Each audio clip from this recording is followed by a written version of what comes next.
Chinatown is the home to Asian Americans in Boston, business owners that depend on their neighborhood for their livelihood. Chinatown is the home to bakeries, boba shops, small family businesses, and hangout spots for many people.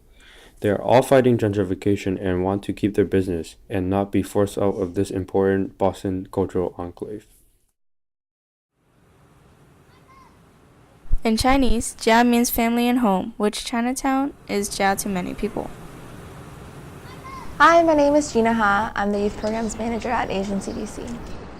So gentrification is a really fancy word, and what it really just means is that we want to build a neighborhood that gets improved, that we invest in a neighborhood, but also the same people who live there get to stay there. And when it's gentrification, people get kicked out, like people get displaced because the money that's coming into the neighborhood isn't accessible to the people actually living there. English language learners, they don't have access to the same jobs and the same income. And right now, Chinatown, it could be up to like $3,000 for a unit in rental a month.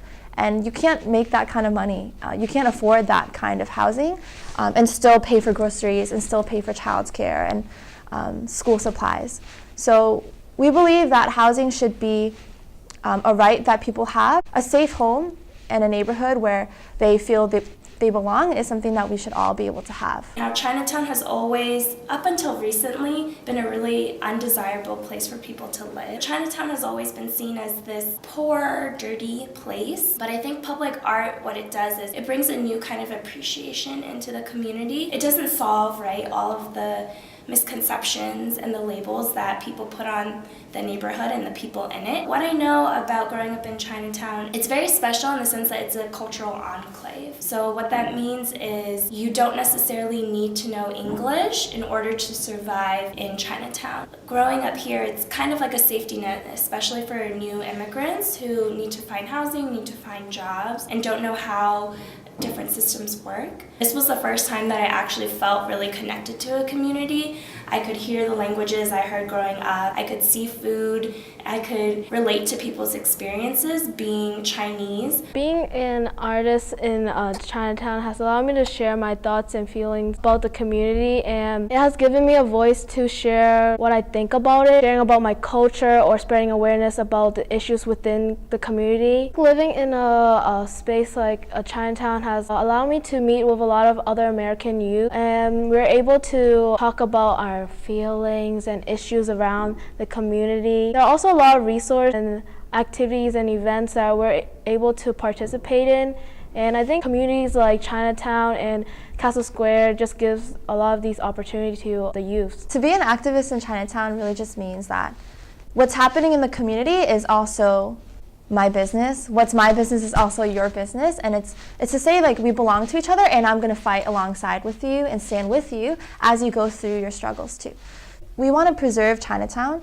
We want to preserve the housing in Chinatown. We want people who to grow up in Chinatown be able to stay in Chinatown.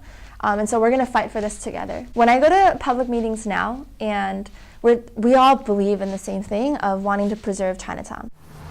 Artist Risa Puno has recently installed an interactive installation depicting the importance of Jia to the entire community. It was the idea of language still like sort of being lost in the generations and thinking about a way to use that to connect people. It made me really try to think about what does community mean? Or I thought of it as just like a location. After meeting with A Voice, I learned the Chinatown community especially, it's like they were talking about the community as though it was a person, right? Like a beloved family member. It wasn't just a place. It wasn't just a neighborhood. People come from all over the place to be centered here and to find their community here. This community is more than just, the restaurants on the street and the stores on the street. Maybe there are actually people living here. So what our thing is to say a new neighborhood, a better neighborhood, but the same neighbors. And then with that, to work with them alongside them, to work with residents